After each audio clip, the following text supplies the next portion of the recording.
Hello, confident eaters. Happy Thursday. Today we have a special guest coming to join us. We have Pam Reed, who is a financial freedom coach, coming on to talk to us about strategies if we have financial stress, how to manage that, how it might impact our relationship with food, how to save for coaching if you know that you want coaching, and really just a whole bunch of overall strategies for our mindset with money, which can oftentimes overlap with our mindset with food. So, Pam, why don't you say hi and introduce yourself? Well, hello out there to you all. I'm so excited to be here today as a guest. Yes, I am that financial freedom coach, and I am so excited because there's so many parallels between people who want to eat more confidently and people who want to actually handle their finances more confidently. This is a walk that I've walked pretty much most of my young adult to adult life. I just always wanted to be in control of my finances, and I am a Christian, and I grew up actually within the church community. And within the church community, our faith was charged during our services. And we were told that we could even prosper financially. But I would often see where we would leave there charged up. But often, once we got home and into our daily lives, that wealth that we desired, I didn't really see that manifesting. Often, I just saw where we would get charged and then life happens and everybody seems to just not really be having to have that financial prosperity in which they were looking to have. And so I was like, well, what is missing here? What is missing here? Because we get charged, but then things fall apart. And so with seeing this and challenging within my mind, like, what is the answer? What is the answer? I've just constantly been on this quest to close that gap and to not only profess or confess financial freedom and prosperity, but to possess it and to bridge that gap. So that's what I desire to do. That is my mission for people, and specifically people who are like me. We're Generation X people, and we're looking closer at retirement than we ever have been. Those years of retirement. Now, many of us may choose to still do things we're passionate about, but that work that we've been doing for year after year, some of us that we don't like so much, we want to get to that point where we can call it quits. And then I noticed that there's a movement on now where a lot of younger people, they want to retire early or be work optional. So I just want to help. I want to offer strategies. I want to help get our minds in line as well to know that we can have this wealth. It's not only for the person over there who we think is smarter and more savvy, but no, it's for you and me too. And that's what I want to share with people. Hence my financial freedom coaching. Love it. So, main thing I wanted to have Pam on to talk about is this idea that coaching is an investment. Now, I once had someone tell me, like, oh, you're just saying that coaching is an investment. And I'm like, no, I truly believe that this is not a cost that we're having, but something that's very similar to buying a house or going to college is we're getting education for our mind when we do Mm. coaching. So, can you talk to us a little bit about why you think coaching is more of an investment in ourselves versus a true expense? Oh, yes, yes, yes, yes.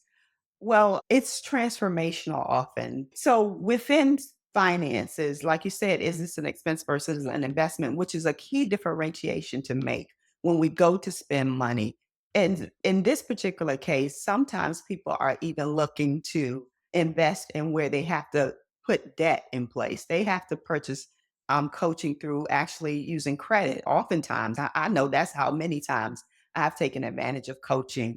And so there's a difference though when you use credit for consumer things like buying purses or buying clothes or eating out or just using it in day-to-day spending where nothing is coming back as a return versus investing. When we invest, that means we put in money that then brings us back a return.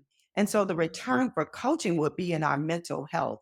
It would be in that we are more able to make deliberate decisions about what we do instead of being controlled by whims and urges. Within confident eating, of course, right? We look at urges and we want to be more in control so that we can decide when we want to eat and to falling prey to urges. So just to be able to have that command and that control, that's a return that Mhm. keeps giving and keeps giving. That's the ROI, as we like to say in the financial world, the return on investment. And that's one that is not necessarily in dollars and cents, but let's move over to dollar and cents. When you are more in control and deliberate about your spending and intentional about your spending by investing, then you usually do have money that is come back in that you're not spending as much, you're saving. So Mhm. sometimes you get money back in your pocket by not having put it out because you're saving. And when you're able to make better food choices and not be following to the whims of just buying food and extra food and more food Mhm. and just doing those kinds of purchases that are not planned or not investments, then you can have more money financially that you can then apply to different things to further build yourself up or that are in more aligned with your purpose and your vision and your drive for Mhm. bigger and better things in your life. So with coaching, it's an investment. It gives back intangibly and tangibly, even it can. And so Mhm. that's a big difference than just consumer spending, which is what we associate with debt. And so debt in and of itself, there's a lot of shame around that. But there doesn't have to be shame around that. In my coaching, I'm like, even if you have gotten yourself into consumer debt, first of all, we're getting rid of shame. Shame doesn't do anything but block progress. So Mhm. whether you did it the wrong way and got in consumer debt, or if you want to take advantage of coaching and you feel shame because you associate shame with all debt, let's get that out of the way right now. You don't have anything to be ashamed of. We go through life, we make choices. Some of them were not the best choices, but we can move on from those and make better choices. So we silence the shame so that we can make steps forward. So then this particular debt, if you do indeed do use debt for coaching, do not associate it with shame. Know that you are making an investment in your mental health, into your life, into your physical health, even to be better. And that's a gift that'll keep giving back and a great return on your investment, even. So Right. if you're doing that, of course, we can talk about strategies for if you just want to plan out. You, and that's the thing with coaching, it's often that you kind of have to make an on the spot decision often. So it's like, where do I find this money? Right. So with me, even, I'm a financial coach. And then one of the things somebody could immediately say to me is, well, like, how would I make this investment in coaching when I'm trying to get myself out of these financial crunches I'm in already? Like, that's just more money. But again, I go back to that statement about this being an investment.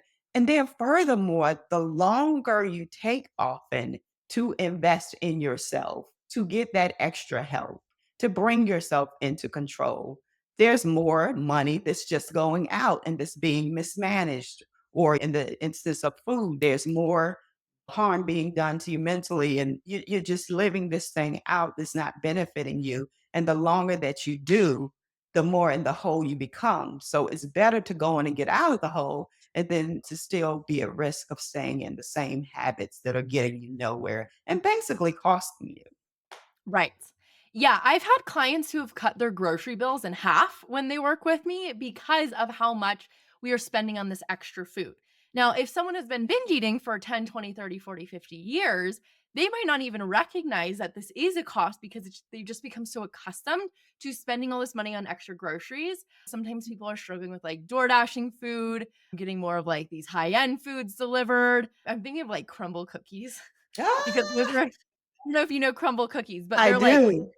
$5 a cookies, right? And the first time that crumble came about, I was still, like, on the brink of struggling with binge eating. I was getting better, but I would binge on, like, 3 of those cookies at once. Like, that was, like, $15 of cookies that I just ate. Woo!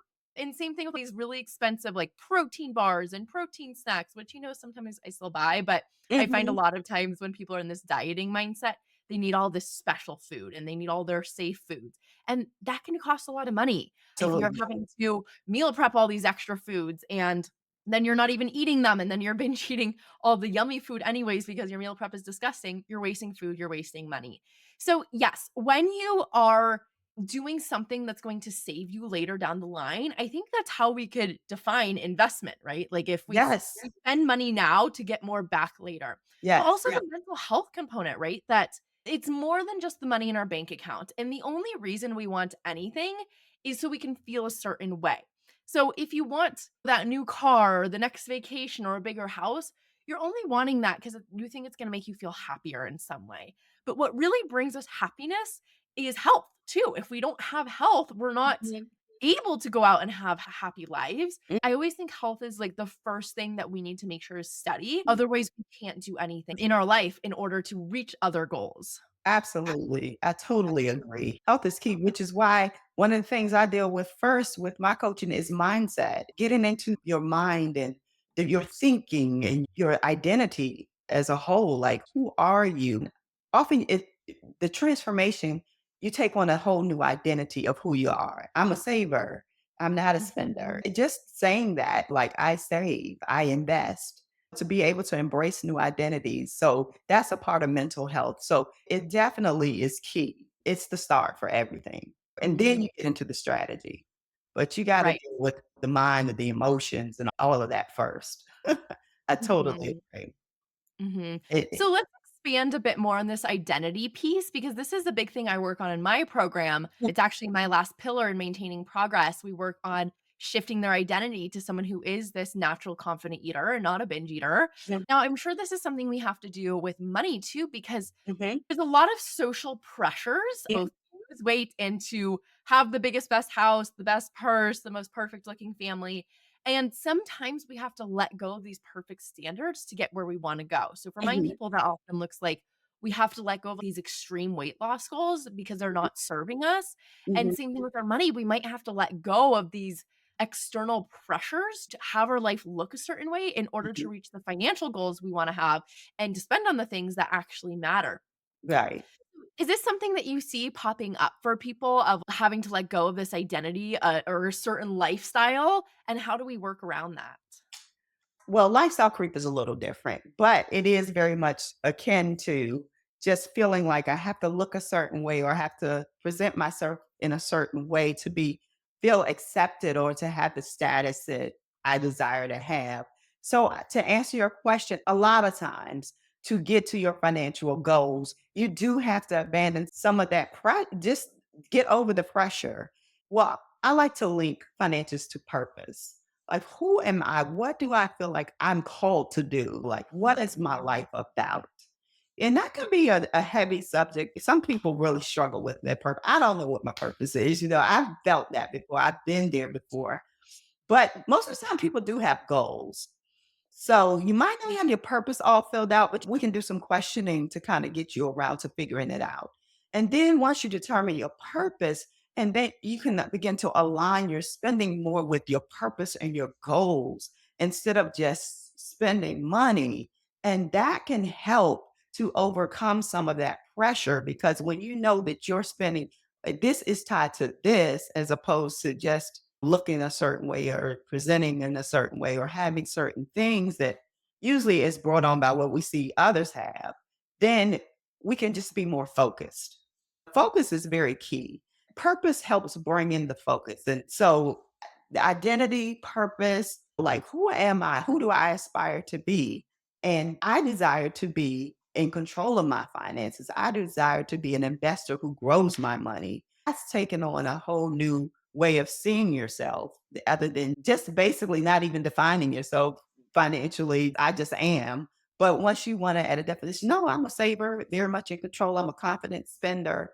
That's not like step one. And then my purpose is I want to help children who are struggling or whatever your purpose is. And then you say, okay, then I want to tie my finances to some charitable actions. And I want to be able to grow my money so I can help fund these types of things, as well as financial goals for my family. And just defining those things, that clarity helps so much in Mhm. keeping us focused and not succumbing to all of the pressures because now with social media, there's so many more pressures even. So we see it constantly, people that are doing the things that we feel like we want to do. But when we can have clear vision of what it is we're striving toward, then we can be more focused and not distracted by all Right. the things that are calling us. Mhm. And that's such a good point to really find what you want your life to look like. Yes. I once had a client tell me that it was her, like, 90-year-old grandma, like, on her deathbed, and they were trying to give her apple juice, and she was asking, "How many calories are in this? How many Whoa. calories are in the apple juice?" Right. And, like, this woman's about to die, and Mhm. she's still worried about her calories. Oh my. And so I think if we don't take the time to consider what's important to us, then we just run on autopilot with what society says we should be doing. Well, you should just be Yeah. counting calories forever. You should just Yeah. be trying to get the biggest, best thing and purchasing everything on Amazon all the time. Right. So it's like we have to take a minute and say, like, well, what's important to me? What do I want my life to look like when I'm 90 years old or hopefully 100 years old and on my deathbed? And Mhm. thinking too about the regrets of the people who were dying, and Mhm. oftentimes it's like they didn't take the risk, they didn't take the jump, they didn't Yeah. do the things that their dreams were, Mhm. and that's what I want you to think about when you're thinking about, do I need coaching? Do I not need coaching? Is like, what happens if we don't? Right? What Mhm. happens if we don't make this investment and then we continue on our entire life and end up like that lady, 90 years old on her Yes. deathbed, worrying about apple juice? And so it's considering like, yes, what are my values? What's important to me? Yes. What do I want my one unique life to look like? And then it becomes so much easier to clarify what are our money goals, what are our health goals, what are whatever goals we have in our life. Absolutely. Absolutely. You gotta have the vision. What does financial freedom look like to me? Because Mhm, most people desire it. And then what does that look like? And it looks different to each of us. But that's mhm, definitely where we start. mhm. Absolutely. What Yeah. does it look like for me? Yep. And I wanted to back up a little because I thought of another story that I wanted to share, Yeah. which was about my first time investing in coaching. And I would love to hear if you have a specific memory or time you first invested in coaching and were like, oh shit, like maybe I have to put this on a credit card or how do I find the money for this? And my very first time getting coaching was way back in I think like 2015. And I had to ask a family member for money to help me. Mhm. I couldn't afford it on my own, but I knew it was so important to me. That was when I was struggling with bulimia Mhm. too, and I knew, like, if I didn't get help for this, like, I Mhm. was gonna absolutely wreck and ruin my health. Mhm. But then I got coaching for a little, but then as it goes, the coaching program wasn't everything I thought, and I need another coaching program, which is why I do what I do today to save people from the journey that I went on. I know. But I joined this other weight loss coaching program, and I remember it ended up being like a fifth of my income for the month. And Mm. I was like, "Oh my gosh, like, how am I gonna do this?" And I really, really wanted this coaching because I just knew this is my next step. This is where I wanna go to get support. Mhm. And so I personally, I didn't really have a lot of drama around it, but I wanna normalize that sometimes it is normal to have like a little sticker shock or to be like, "Oh my gosh, I'm Mhm. spending all this money." But Mhm. for me, it was always like, I just can't afford to stay stuck any longer. Mhm. I was gaining weight rapidly. I gained like 30 pounds in a year. I didn't Mhm. know how to stop eating. It was like consuming my entire life and thoughts. And I wasn't able to show up to work as productively. My friendships, I was getting lashing out at because I was just so angry about myself all the time. And then I was going shopping every weekend, buying like all these new clothes to try to make myself feel better in my body. And so I was wasting so much money already on that. I was like, oh my gosh, if I just cut back on one shopping trip a week, I'll be fine. Oh, and another thing that I bought a lot of was spray tans. I hate the saying, but I'm going to say it anyways, that fat looks better tan. And I was in college at this time, so of course I was like, "Yeah." So I got spray tans, like, every week too, and that costs a lot of money. So I think the first time you, like, see, "Oh my gosh, coaching isn't, like, $5." Like, I think some people, like, imagine in their heads, it can be, like, a little bit of a sticker shock, but also considering, like, all the ways you're spending extra money right now. I told you about the grocery store, the Mhm. extra clothes I was buying, the spray Mhm. tan, and Yeah. just how much I'm gonna save with that, and also just knowing that I was finally gonna feel in control around food was Mhm. so worth it to me. Yeah. Where did I even start with this? Ah, well, Oh, I know. the first Yes. time you brought coaching, kinda talking about, like, what that experience was like for you, and did you think about it as an investment at first, or were you like, "I don't really know?" Well, I was thinking as you were talking, I think one of my first times, if not the first time, was to a real estate investing seminar. So it was coaching-ish. It was a few $1,000s, maybe about $3,000 or something like that. And oh my gosh, my children were young. I was definitely deep in childcare expenses and things. And so it was definitely a sacrifice. And then it was travel involved as well.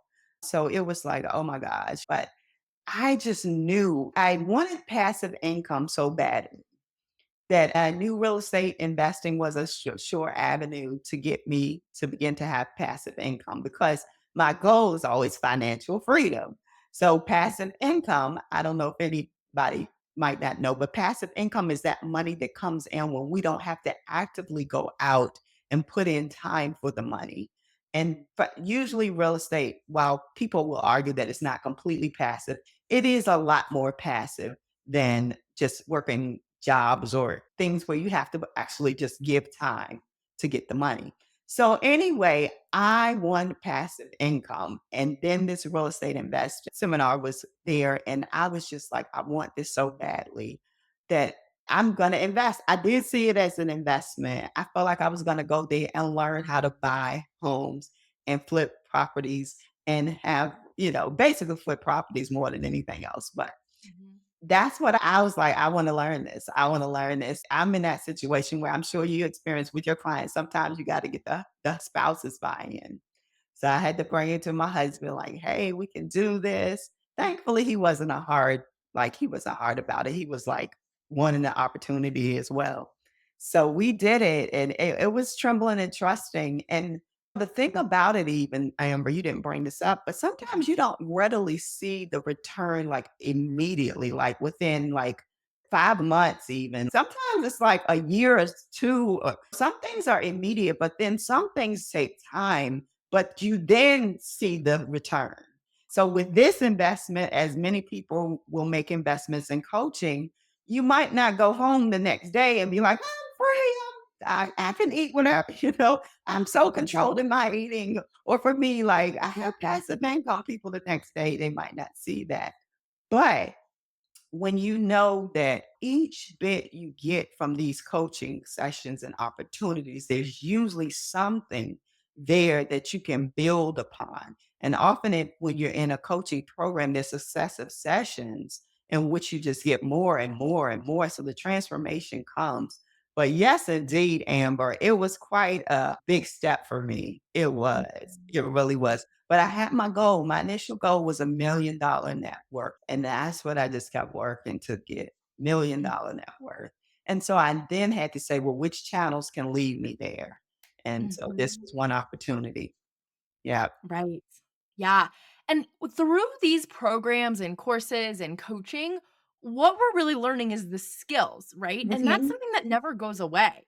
Like Yes. once we have these tools, we've learned them and we Yes. have access to them. It's not like something where, we buy a jacket and it starts falling apart after a few months of Yes. wear for buying the really cheap ones. A great This is like example.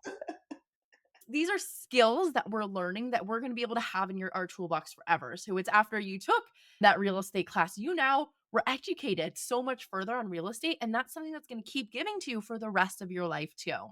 Absolutely. Absolutely. Tools I pull out and use regularly. And that's just one coaching. I've done so many coaching sessions. Mhm. And I pull those tools out regularly. Yeah. Regularly. I absolutely do. So, one thing I'd also love you to talk about is, we've been talking about how great coaching is, how it's an awesome investment. And, like, for sure, for me, I can say, like, every single penny I've invested in coaching has paid back tenfold in my life and results that I've gotten. But if someone is deciding, okay, I want to do coaching, but I know I'm going to need to budget a bit for this, what are some strategies you might recommend to help them go about budgeting for their goal of getting coaching? Well, a few different budgeting strategies. Now, this one is going to sound like really old school, but it is tried and true and very good for people who just kind of need to physically do it. And sometimes they can get too distracted if they're doing online. And that's a good old fashioned envelope system of budgeting. Mm, So basically, with the envelope system, you're going to decide how much you're going to spend on your different budget line items, your rent, your groceries, your whatever else, all of the budget items. I'm not going to name them all, but your budget items.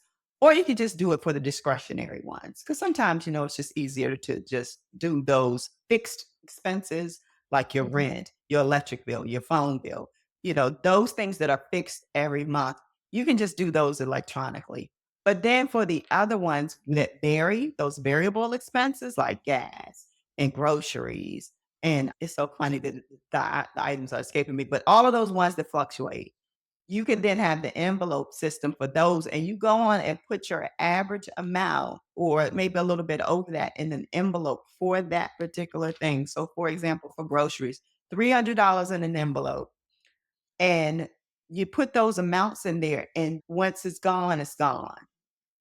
Because it's the swiping of the card often that just gets Mhm. us into so much trouble. We don't track it the way we need to. Most of us don't track it the way we need to. We just keep going at it. And so our budget line item, we just bleed all over our line items and they just end up we're just not following our budget. So Mhm. that's one system, the envelope system, where you would just really like have your money in different envelopes for different purposes. So, a Yeah. little old school, but Let me say this actually reminds me of a strategy I use with my clients, mhm, which is we want to plate our food out so we can see it as we're eating it mhm, versus just mindlessly, grabbing the chip from the bag into like the endless hole that we don't even recognize it's happening.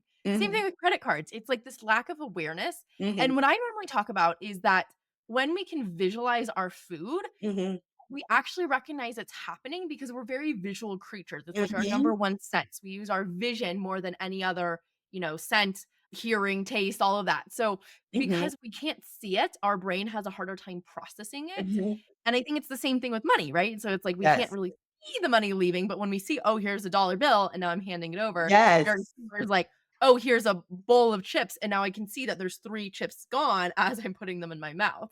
So it's a absolutely. lot more awareness around it. Yes, it is definitely a lot more awareness. You just made me think about sometimes when I used to be on eating plans, I would count the number of chips and have 17 chips in the bag. You so what anytime you can visually do something and see it, it's a lot better than when you just swiping and spending and you're not really portioning things out Mhm. physically. So yeah. Yeah. So that's the envelope system. So definitely one of those envelopes could be for the things like coaching or something that you're saving toward. Mhm. So, zero-based budgeting would be another one, and that's common in apps. Utilizing different apps is always helpful. They're tools that we can use, and sometimes that can make the difference for us where we use an app. So, for example, a zero-based budgeting app is one that I've used and still use. Is You Need a Budget. That's one. YNAB is the acronym. You need a budget. But zero-based budgeting means that you give a line item for every bit of money you have. If $2,000 flows into your account, you portion out all of that $2,000 to the different areas that you need to spend money on. And so with that, that would mean that fun, like entertainment, those kinds of things would also be line items and budgeted out. So every single dollar is budgeted out as opposed to like just doing the main bills and then you're just saying all the rest is just for whatever. It just makes it more detailed to where every bit is planned out. So it helps a Mhm. lot to just be that planned out. It prevents overspending. Mhm. And so then the last one I'll give you is this method is really my favorite. And this is the 50-30-20, or some people do a 70 20-10. But basically, whatever amount of money, and this works well when you don't have the same amount of money that comes in all the time, you're doing a percentage. So you'll do like, for this example, 50% would go for necessities, 30% would go for discretionary spending, and 20% would go for savings and debt. So Mm. whatever money you get, so if you got $100, $50 would be for necessities, $30 would be for discretionary spending. So that's your dining out, your hobbies, your entertainment. And then 20% would be for your savings, or $20 would be for your savings and debt. So that way, it doesn't matter if you get 1,000 this week, you get 2,000 this week, you're just always doing your percentages that go toward those purposes. And then one of those is savings and debt at 20%. So within that could be those different things that you're saving toward Mhm. or you're paying off even, within that Mhm. 20%. So with that, I love that with automation so that when your money comes in, it automatically goes out like that. So a Mhm. lot of people, you can have your employer, you can have allotments set up if you have a regular W-2 job. And for your employer, you can say, okay, I want this amount of money to go to this account. As soon as it hits, like when your paycheck is directly deposited, it then goes into this account for like $50 goes over here or $200 goes over here. So you can couple that automation with this, the way it's distributed. And that helps a lot too, because that money is almost like an envelope system, sort of like, but electronically just done for you through automation. So, Mhm. yeah, so that those are 3 ways that you can do budgeting that that's just kinda help you have a system in place. The envelope system, zero-based budgeting, and that is often you can find through apps. You can find apps that mimic all of this or that has this kinda thinking, and in the 50-30-20. Yeah. Those are great strategies. So, one more thing I wanna ask you about that I personally experienced when I've tried to budget before What's that? is this feeling of restriction of I have to cut back Oh! now. Mirrors my relationship with food, right? Where it's like a lot of my clients, they think, well, I don't want to cut back on the binge eating. I want to cut back because the food's so good. I enjoy it so much. Like, I don't want to have less of it. And I think this mindset can happen to a lot of people in budgeting too, where it's, oh, now I have to cut back. I have to, yeah, I guess I want coaching, but now I can't get my fun stuff this month, you know? So it's Mhm, like this mindset around that we're cutting back and that we're losing something. How do mhm. we get around that when we have like this resistance to doing a budget? Well, that definitely is a mindset. And you have to shift away from thinking of cutting back and thinking of giving to yourself. How much Mhm. am I going to give to myself with this check? And the giving to yourself is the saving as opposed to, thinking of it as like I have to be restricted. It's technically you restricting yourself now. So you won't have to be restricted. Mhm. You like, I'm restricted, so I won't have to be restricted. Because Right. ultimately, when you don't restrict, you end up being restricted. Mhm. So you're exercising discipline so that you can be more free. But one way to think of it, and I think is a good shifting or reframing, is to think of it as giving to yourself as opposed to Mhm. cutting back. Mhm. So it is definitely a mindset, but you really are giving to yourself. I don't know if you've heard people, but people say pay yourself first. That's basically meaning to save, to save as opposed to spend. Or Mhm. even if you're in debt and you can't necessarily afford to save, is a lot of people feel like, well, if I'm in so much debt, I don't really have any money to save. Getting rid of the debt, you're giving yourself money back to do Right. what you want to do. So, if you can just see it as giving back to yourself, and you're going to do this through being intentional.